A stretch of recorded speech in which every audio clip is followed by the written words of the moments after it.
雲戸ドラゴンは史上最強。お前らちゃんと聞け。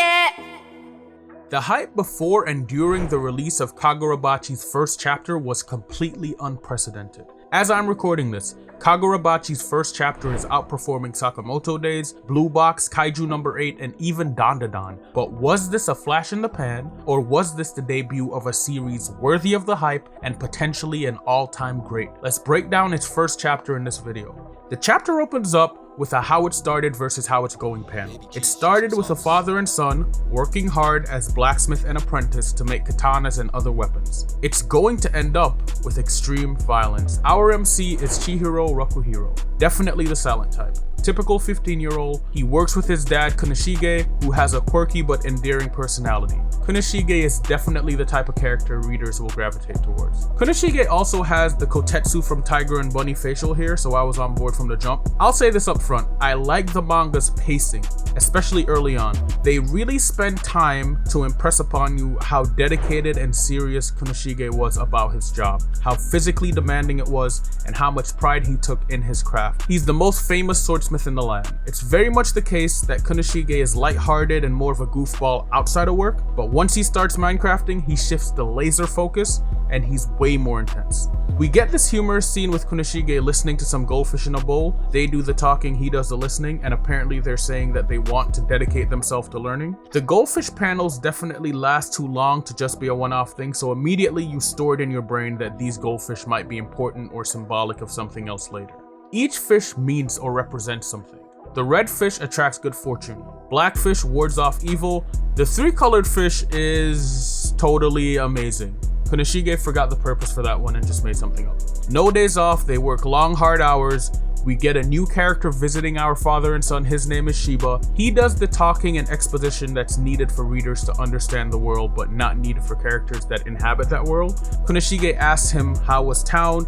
He says, definitely not peaceful. So we understand that there's some kind of conflict and that Kunishige lives outside of town. Shiba feeds the fish and then he reminds Chihiro that his dad is not only a great teacher to Chihiro now, but he was a hero 15 years ago in the Seitei War.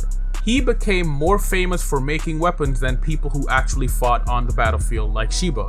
Shiba says that Kunishige's epic swords ended the war. Also, simple maths. The war happened right before Chihiro was born. All of that info is for the reader. It's not for Chihiro, so predictably Chihiro says, of course he's heard all of these stories 100 times. Special shout out to Chihiro's barber. My man has the Jail and Rose lineup immaculate. Soon after, we see Kunishige gearing up to have the talk with Chihiro, and by the talk, of course, we mean following in Kunishige's footsteps to make weapons. This is going to be an anchor memory for Chihiro. Kunishige tried to shield him from some of the darker parts of being a swordsmith, but he's turning 15 and he's serious about following Kunishige into this occupation, so it's time to let him fully understand the weight of this work. They go down to the basement and we see what's going to be the iconic handle. These are katana made before Chihiro was born. Katana used in the war. His dad does a quick demonstration to show how lethal the weapons they make are. He tells him the truth about the weight you bear as a maker and seller of katanas. You are complicit in death. If wielded by evil people, good people could die. He talks about two important things, principles and accountability. He asks Chihiro if he's ready for that burden. Chihiro gives a pretty mature answer saying he's not sure, but he's committed to taking it on. As Kunishige leaves the room, he says he'll believe in Chihiro. Then we get that manga panel that can only mean one thing. Any character in Shonen who gets one of these panels is going to die. They're never coming back. Fast forward 3 years, Chihiro would now be 18. We see some Yakuza members called Korogumi cutting down hostages for trying to rally an anti-Korogumi movement. The last of the captives has some heart. While they're trying to torture him into giving up names of other members of the faction, he's still talking tough while facing death. He tells the Korogumi boss that he isn't scared of the fact sorcerers are backing them. The grown-ups are scared, but he and the movement won't back down. As the reader, you have no reason to anticipate sorcery in this kind of story, so I'm intrigued immediately. This is interesting. We see a guy in a hat approach, then a tree grows from the ground. He says bravery is rooted in ignorance. He gets the hostage to admit this is the first time he's seen sorcery. The sorcerer has a scar on his strange looking right eye, but I'm just happy that we got gangs and sorcery. This is an interesting mix. He also has a marking or tattoo on his hand. He says the tree will disappear sometime in the future, bids farewell and leaves.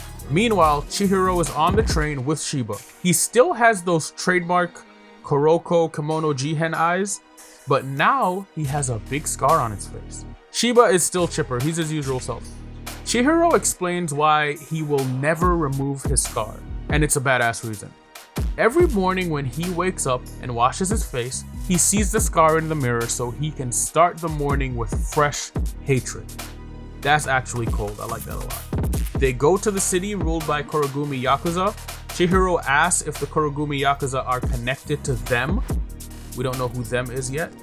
Chihiro was not even on violence immediately. He was going to assess if the Yakuza guys were reasonable at first.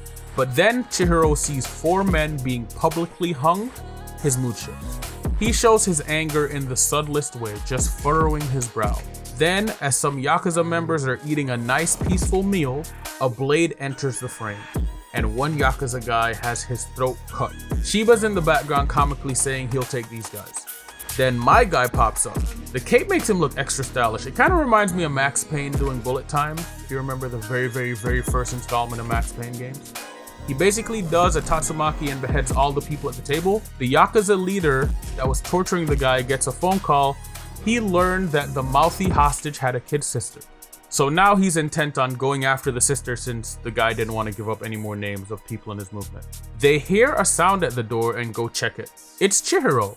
He starts cutting on sight. This super black panel is actually super tough. Chihiro enters and on his own is about to take on all the Yakuza members. At first, I thought this was garbage. We never see him training as a kid, and even if he was an incredible swordsman, how could he possibly take on a room with this many people? How wrong I was. We learned the truth we needed. Kunishige, his dad, would imbue his weapons with sorcery so they were more deadly. Enchanted blades with special powers. Remember those fish? They appear again symbolically. The main katana Chihiro wields is the last katana Kunishige made, the one he gave his life to make. Water-breathing first form, domain expansion, cleave and dismantle, you can't deny how stylish this is. Chihiro kills all of the Korogumi Yakuza underlings in the room, then interrogates the boss. They ask him about the Hishiku, the group of sorcerers backing him. The Korogumi Yakuza boss says the Hishiku sorcerers are monsters. Then the chapter ends on the now famous panel with Chihiro saying he has to cut them down. End of chapter. I know I probably went with a clickbait title or a clickbait thumbnail, but that's not how I review manga and anime. I don't just live in extremes. Honest opinion, this was a very good first chapter. Great first chapter. Art style is not breathtaking like Goku Rakugai, but it's pretty solid. Could do more on paneling. Kunishige's great, Shiba's interesting because there's a little bit of mystery around him. Chihiro is likable but very basic so far. Not necessarily generic but basic. Did it match the hype? Probably not, but honestly, outside of Dandadan, The Horizon, maybe Jagan, there really aren't a lot of first chapters that completely blow you away. I read a lot of manga. What I look for more than anything is a first chapter that shows promise. And this series is showing a lot of promise. We have an interesting power system that melds weapons and sorcery. We need to learn about the origin of the Scarr, what happened to Kunishige, where is Chihiro's mother, what's the relationship with Shiba, more detail on Kunishige's true role in the war, how many people are in the Hishiku, what's the meaning of the guy's tattoo, what conditions allow someone to become a sorcerer. There's so much they can still do. It's set up as a revenge plot, but even that might change over time. He might find a different purpose or rediscover an old purpose. Revenge plots are fairly common, but compared to some of the other shonen goals, I want to be #1 hero. I want to be Hokage. I'm going to be king of the pirates. I want a restraining order from Hisoka. Those are all big goals.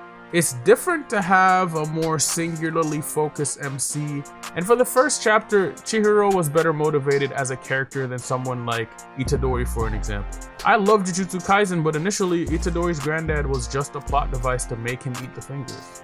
That's not well motivated, that's contrived. Gege addressed it later on, but that's also my point. You have to give manga room to develop and room to improve. I'm gonna be reading this weekly.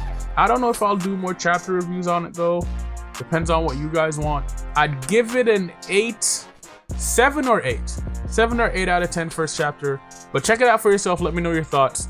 That's gonna be it from me, Elsai Kangaroo. Big Kumo out.